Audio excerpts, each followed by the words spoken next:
Hello. आणि ज्यांच्याकडे कर्तृत्व निर्माण करण्याची क्षमता आहे ना, ते व्यक्तिमत्व म्हणजे आमचे आदरणीय चेतन दादा.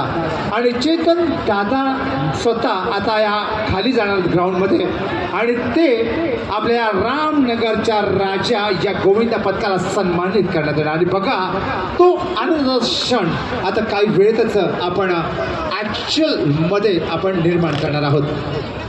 आणि रामनगरचा राजा नावाला साजेशा खरं तर राजा असलेलं मंडळ आहे, कारण का त्यांनी संकल्प केला होता 8 थरांचा आणि लिहिलं या 8 थर त्यांनी लावून दाखवले.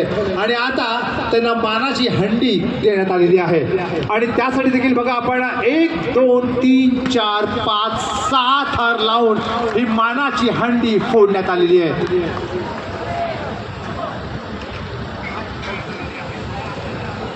आणि आताच मानाची हंडी लावून रामनगरचा राजा या संघाने या गोविंद पथकाने हंडी फोडलेली आहे. आणि आमच्या प्रथेप्रमाणे 3ऱ्या वर्षी रामनगरचा राजाने हंडी देण्यात येतात. या बादे राजा के संग संग झुमलो. अरे वा, 3 चेस पोस्ट रामनगरचा राजा